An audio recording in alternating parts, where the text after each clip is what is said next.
saya mengulangi. Ini adalah bagian pertama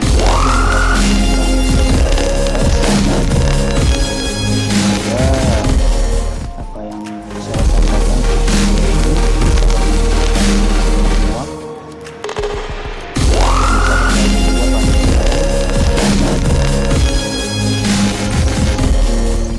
di bagian CSS ini saya akan menjelaskan tentang pengertian dari apa itu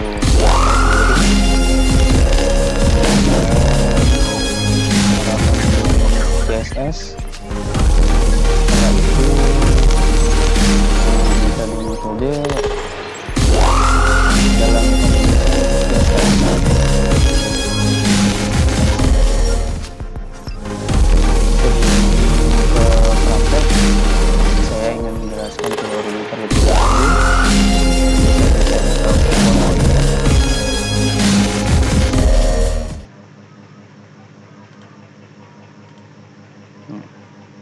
ini adalah PowerPoint-nya. Oh, maaf, ini belum saya rubah. Ini saya rubah dulu. CSS bagian 1.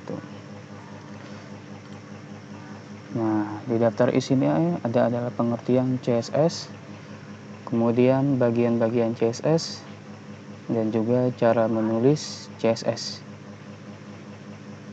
Jadi bagian-bagian CSS ini sebenarnya juga struktur di dalam CSS sendiri ya. Kita ke pengertian CSS. CSS berfungsi untuk mendesain halaman web dengan melalui elemen HTML yang ditentukan untuk ditampilkan dan diberi gaya di layar, sekaligus juga bisa untuk tata letak beberapa halaman web. Contohnya seperti teks yang ingin diwarnakan, ukuran teks, serta tata letak kolom dan lain-lain.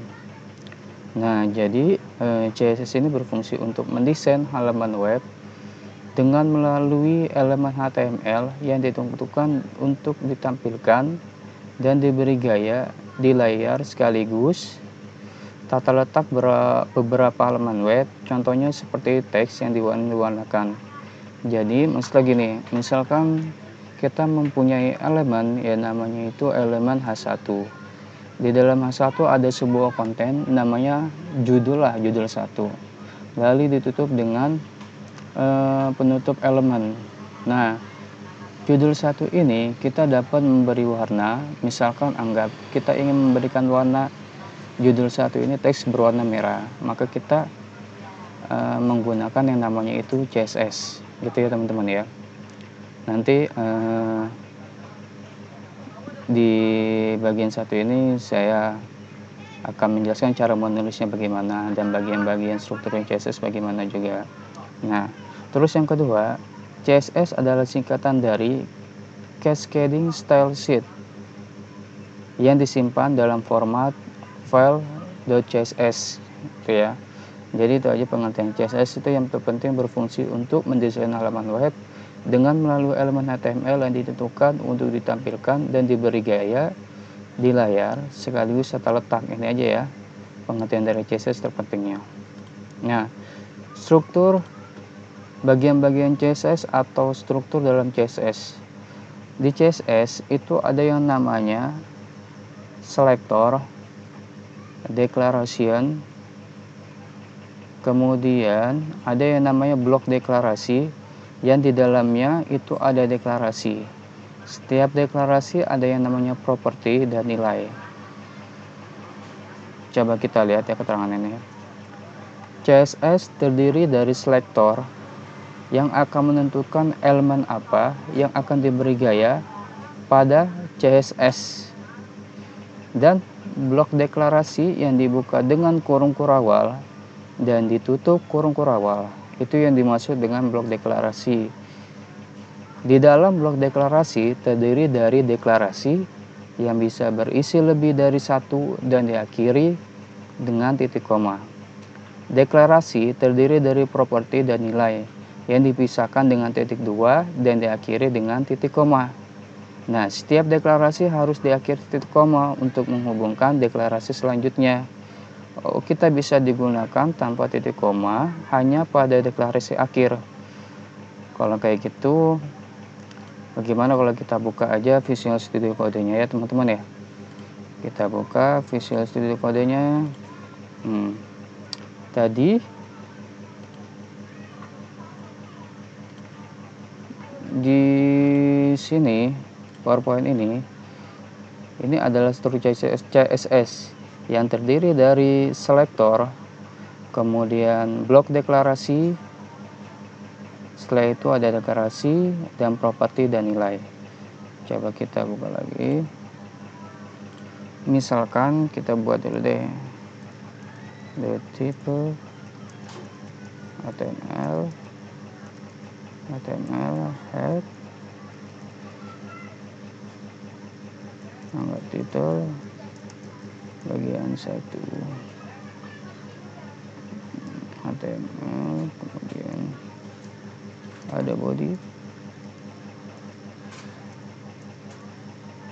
Oke, anggap ya teman-teman ya, saya mempunyai elemen H1 yang di dalam konten saya beri judulnya judul H1. Setelah itu ada elemen namanya H2 yang diberi judul 2. Setelah itu ada elemen H3 yang diberi judul 3. Oke ya.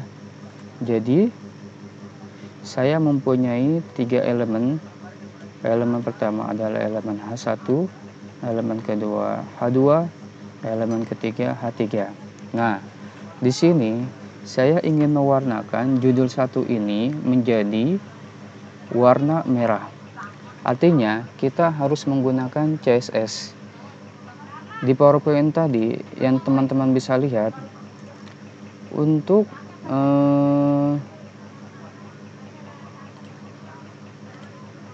menggunakan memanggil CSS itu terletak di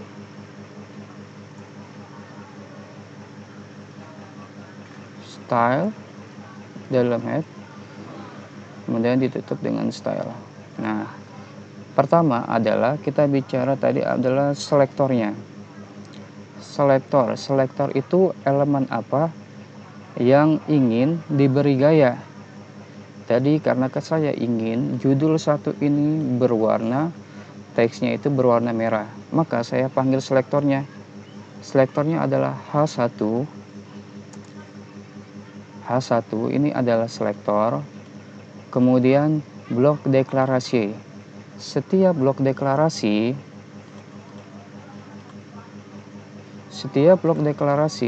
itu harus dimulai dengan pembuka kurung kurawal dan diakhiri dengan kurung kurawal penutup. Pembuka kurung kurawal dan diakhiri dengan kurung kurawal penutup.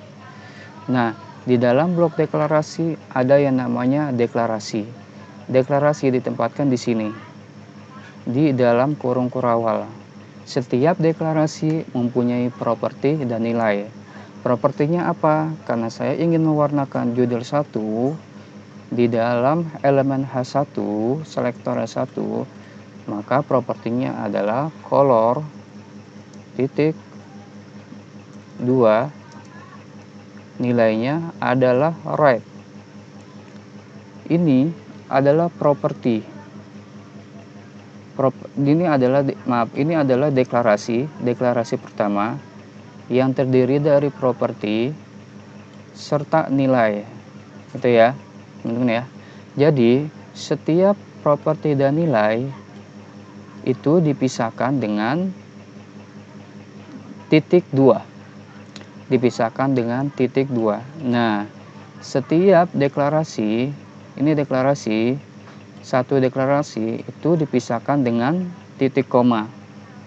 Gitu ya teman-teman ya. Ini satu deklarasi yang terdiri dari properti dan nilai. Dan ini adalah bagian daripada selektor. Ini adalah blok deklarasi. Semua ini adalah blok deklarasi yang di dalamnya terdapat deklarasi pertama dan terdiri dari properti serta nilai. Sekarang kita lihat hasilnya ya teman-teman ya. Kita running, kemudian kita jalankan. Nah, sesuai ya. Jadi elemen H1 ini teksnya itu berwarna merah. Sesuai ya teman-teman ya. Elemen H1 teksnya berwarna merah gitu. Nah, gimana kalau misalkan mau menambahkan deklarasi yang kedua? Kita bisa menambahkan deklarasi kedua di sini ataupun di sini.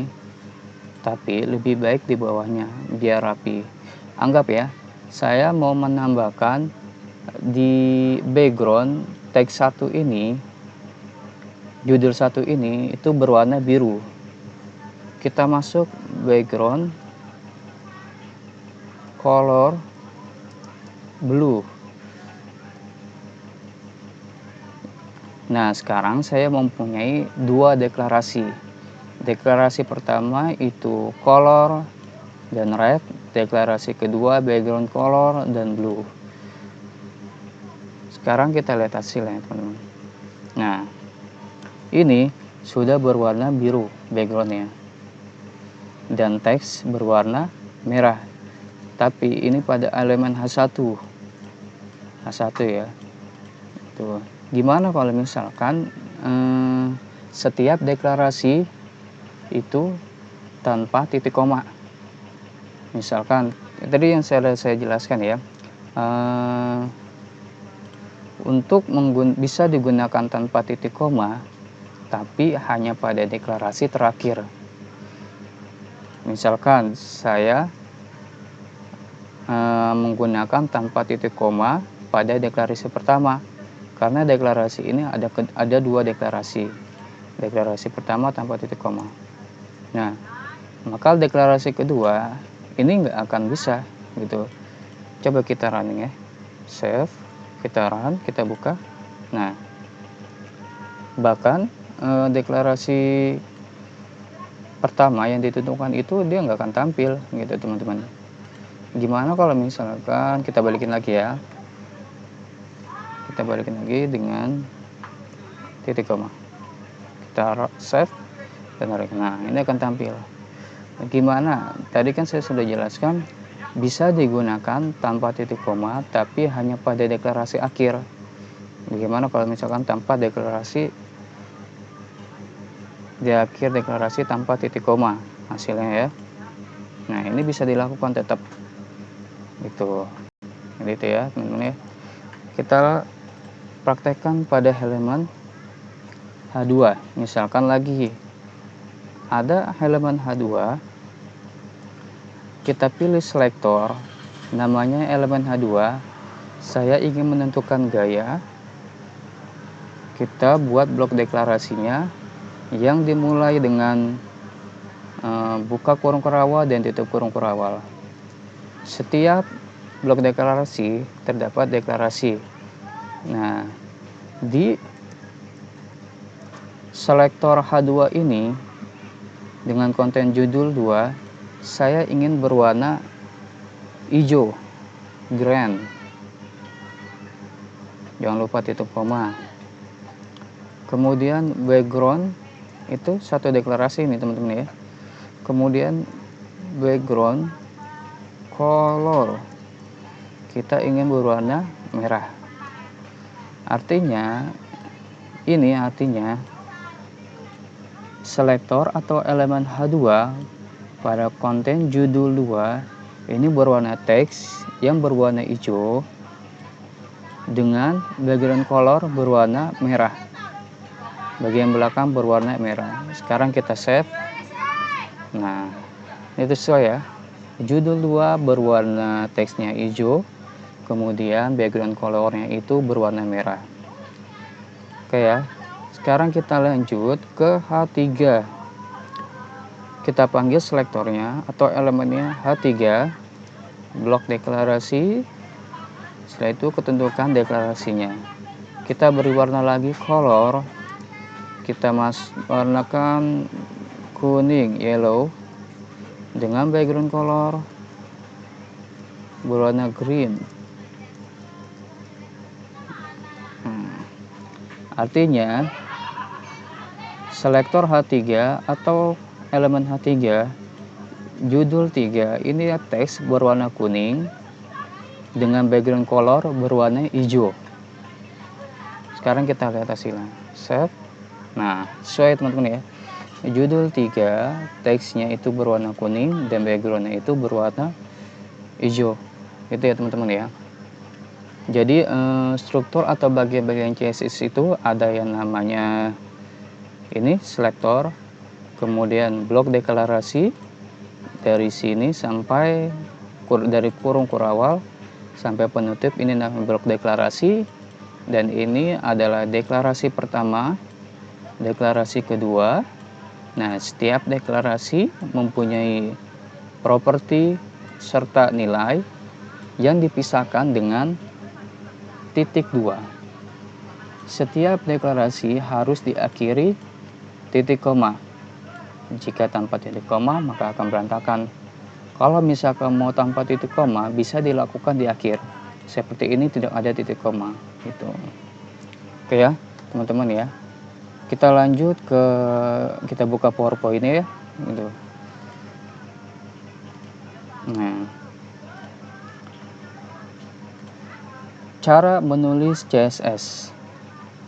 Jadi untuk menulis CSS itu ada 3 metode. Yang pertama adalah metode menulis dengan model inline, dan yang kedua adalah metode menulis dengan model internal, dan yang ketiga adalah metode menulis dengan model eksternal.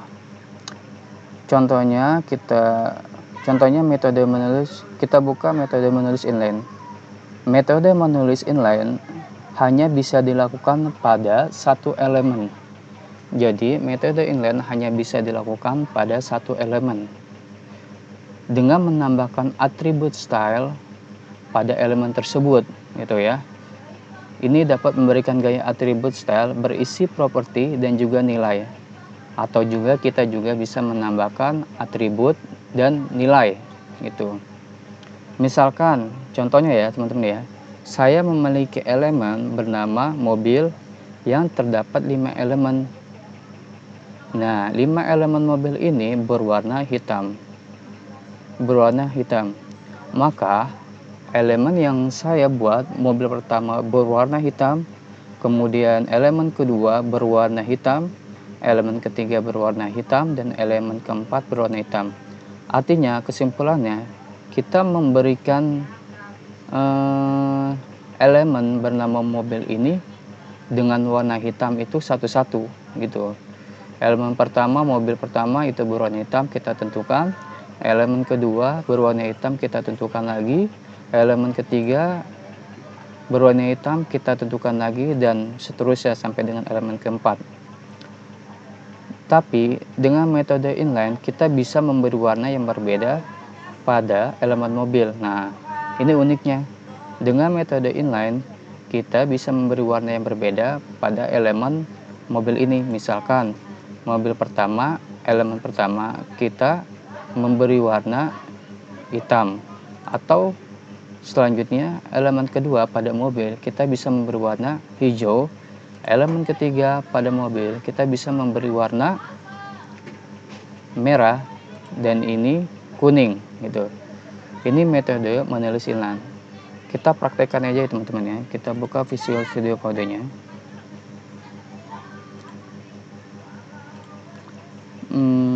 Misalkan saya mempunyai elemen P yang sama, elemen P dengan nama Hello World. Selanjutnya saya mempunyai elemen P lagi dengan nama Hello World. Selanjutnya lagi saya mempunyai elemen P dengan konten Hello World.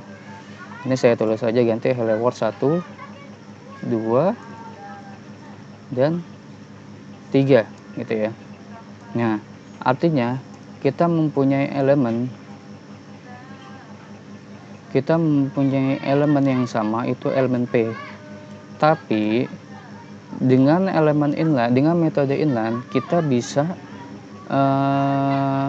membuat unik. Misalkan elemen P ini berwarna hitam teksnya, dan ini berwarna biru, dan ini berwarna hijau. Nah, untuk membuat elemen metode inline, kita gunakan atribut yang namanya style, kemudian sama dengan, lalu tentukan properti atau nilainya. Misalkan color red, saya ingin teks ini berwarna merah gitu. Kita buktikan ya teman-teman. Kita running, kita save dulu, lalu kita running hasilnya. Nah, hello world 1 pada elemen P ini berwarna merah. Ini ya teman-teman ya. Jadi metode inline itu menggunakan atribut style, color red, kemudian kita bisa tambahkan juga background color. Ingat ya, kalau misalkan kita punya 2 deklarasi atau 3 deklarasi, jangan lupa titik koma, karena berfungsi untuk menyambungkan deklarasi selanjutnya. Misalkan ada background color, ternyata background color berwarna green atau hijau, maka teks berwarna merah dan background akan berwarna hijau. Kita jalankan ya, kita running, kita save dulu. Nah, sesuai ya. Ini kita menggunakan metode yang namanya inline. Lalu elemen P selanjutnya, saya ingin hello world 2 ini dengan teks berwarna kuning dan background berwarna merah. P style color yellow, jangan lupa titik koma, setelah itu background color red. Sekarang kita save. Nah, ini ya metode inline teman-teman. Jadi P selanjutnya ini teks berwarna kuning dan background berwarna merah. Kita lanjut ke P yang ketiga, elemen P yang ketiga, style color, kemudian green warna hijau, lalu titik koma, dan background color itu berwarna yellow, karena yellow belum ada. Nah, kita bisa tanpa titik koma karena ini deklarasi terakhir di dalam metode inline. Kita save. Nah, jalan ya teman-teman ya. Oke ya, teksnya berwarna hijau pada elemen P yang ketiga dan backgroundnya itu berwarna kuning.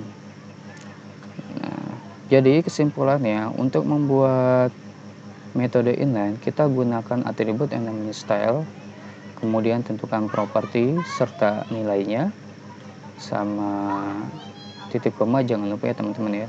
Itu aja ya. Selanjutnya kita buka PowerPoint-nya teman-teman. PowerPoint-nya kita lanjut ke metode internal.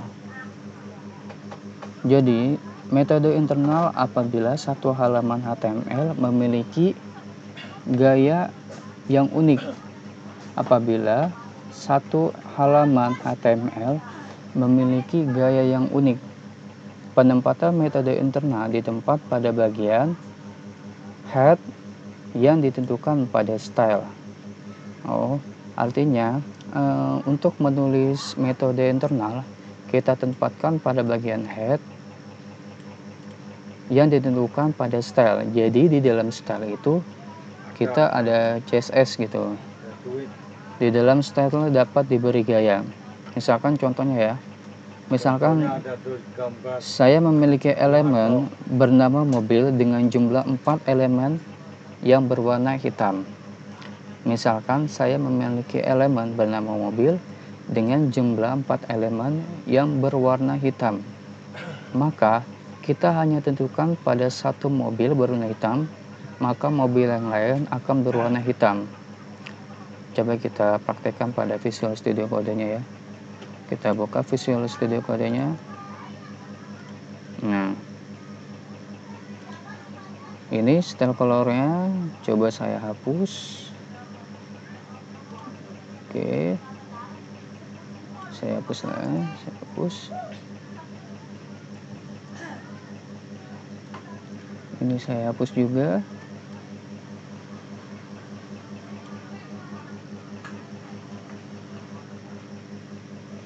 Dan ini saya hapus juga.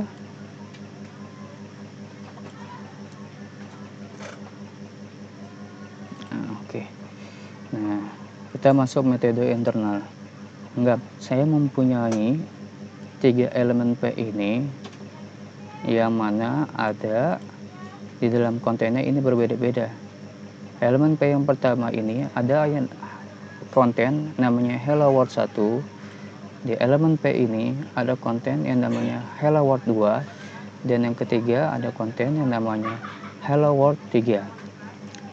Semua konten ini Hello World 1, 2, dan 3 saya akan berwarna hitam. Kalau sebelumnya di metode inline kita harus menulis stylenya itu satu-satu.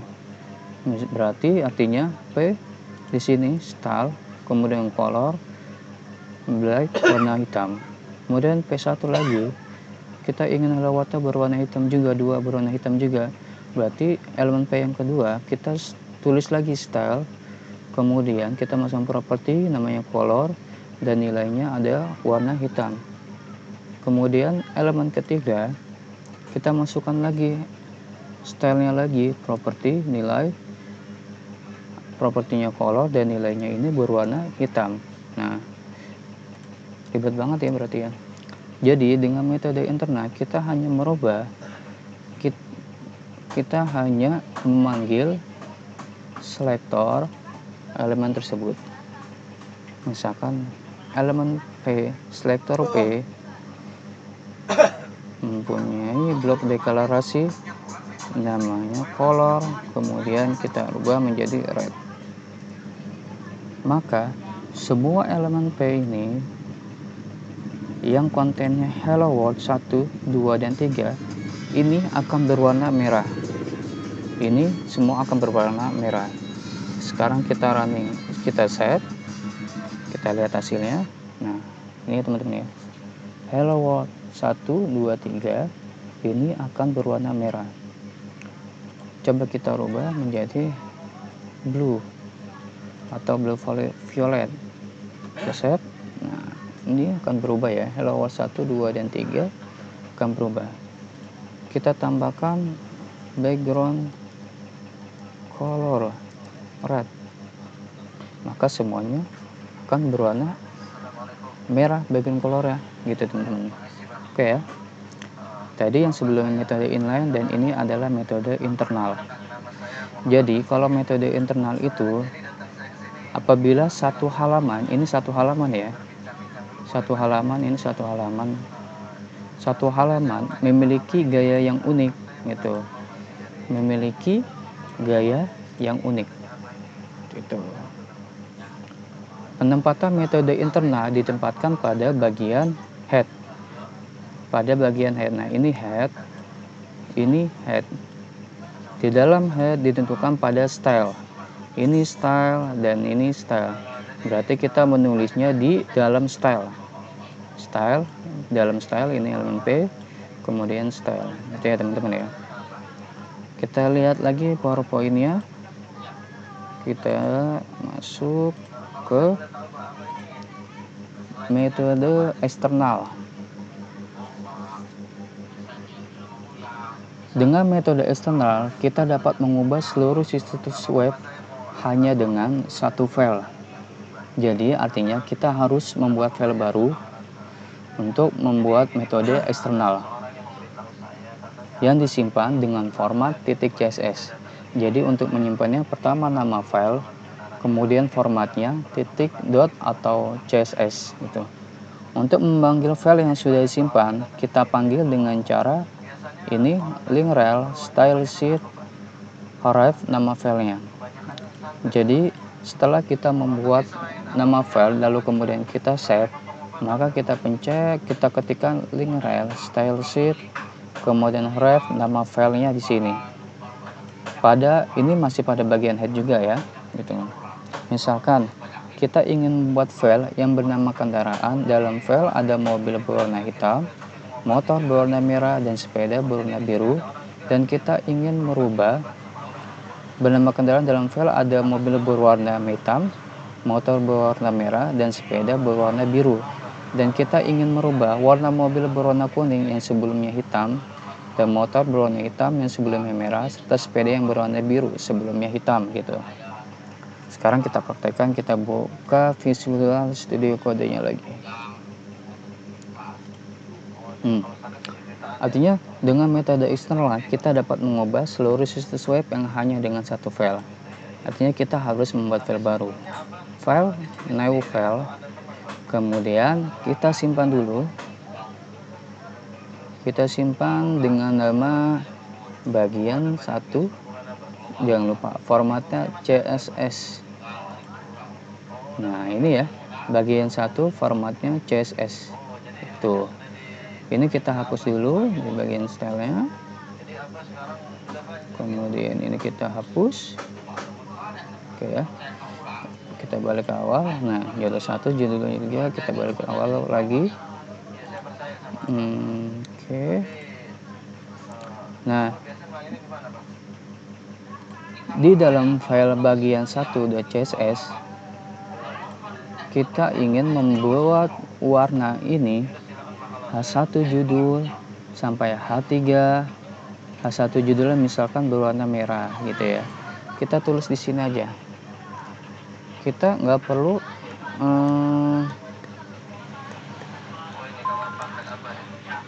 perlu menulis style lagi ya. Kalau untuk metode eksternal kita cukup langsung manggil selektornya. Misalkan selektornya itu kita bagi dua deh. Selektornya itu H1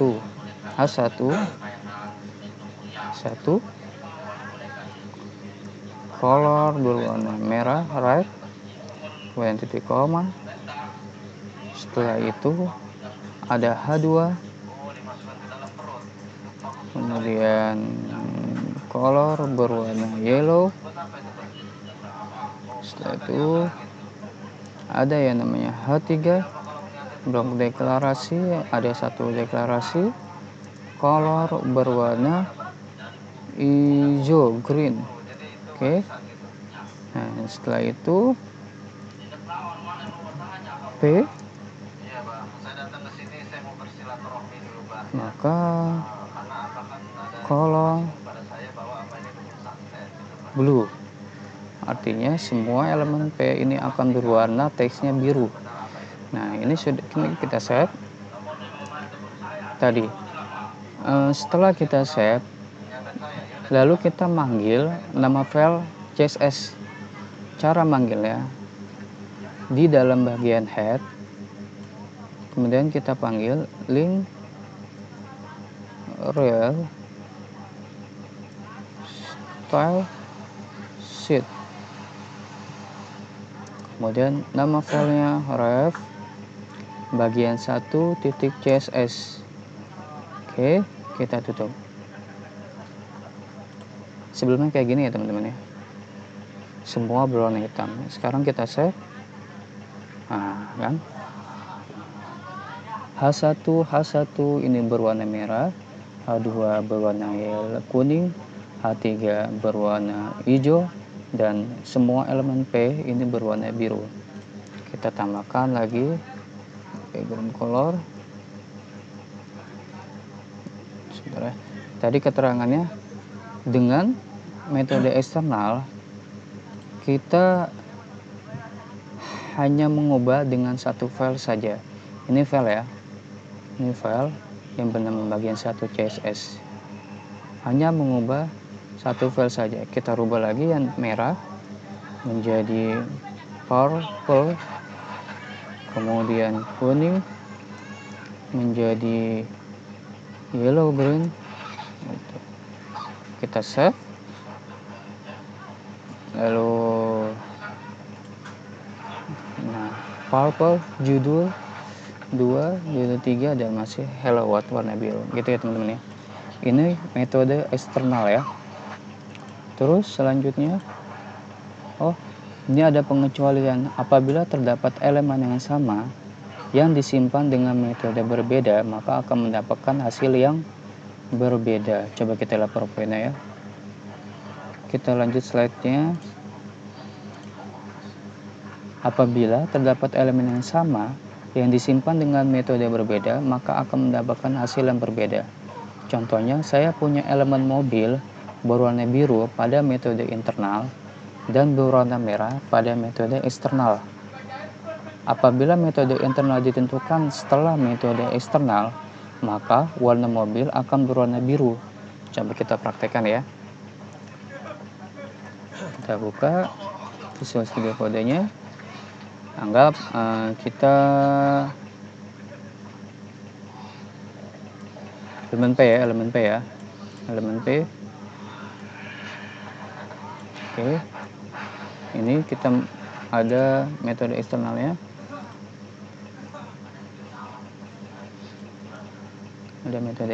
Kita save. Nah, tadi keterangan ya. Saya punya elemen P ini berwarna biru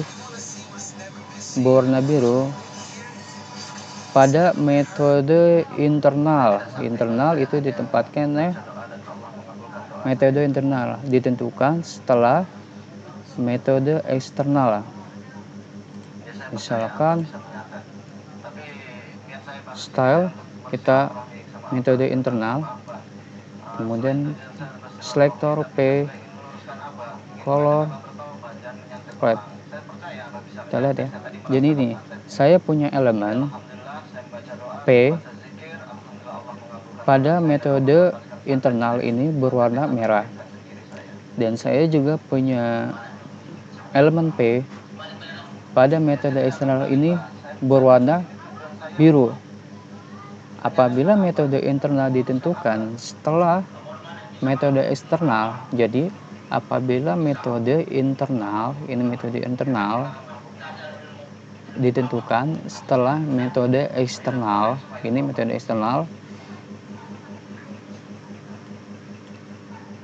maka warna mobil akan berwarna biru. Artinya maka elemen ini P akan berwarna merah karena terletak di setelah metode eksternal elemen internalnya. Coba kita jalankan running. Ini kita save dulu. Ini kita save lagi. Kita lihat sini. Nah, ini ya warna merah teman-teman elemen P-nya. Karena metode internalnya diletakkan setelah metode eksternal. Gitu. Bagaimana kalau misalkan sebaliknya? Link rail diletakkan setelah metode internal. Yang penting masih dalam satu elemen head itu. Kita save. Nah, maka ini berwarna biru gitu ya teman-teman ya. Ini ada pengecualian ya. Jadi metode internal apabila diletakkan setelah metode eksternal, maka metode internal lah yang akan tampil gitu. Begitupun sebaliknya, apabila metode internal diletakkan sebelum metode eksternal, maka metode eksternal lah yang akan tampil gitu ya. Kita lihat PowerPoint-nya apakah ada lagi. Set, kita buka PowerPoint-nya. Nggak ada teman-teman, jadi udah habis nih gitu. Oke ya, jadi itu aja yang bisa saya sampaikan.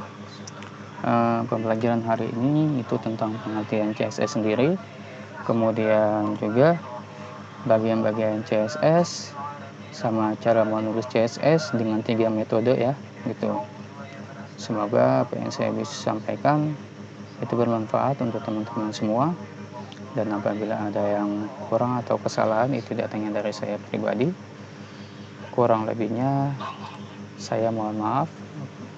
Jangan lupa like, subscribe, dan komennya ya, biar video ini terus berlanjut.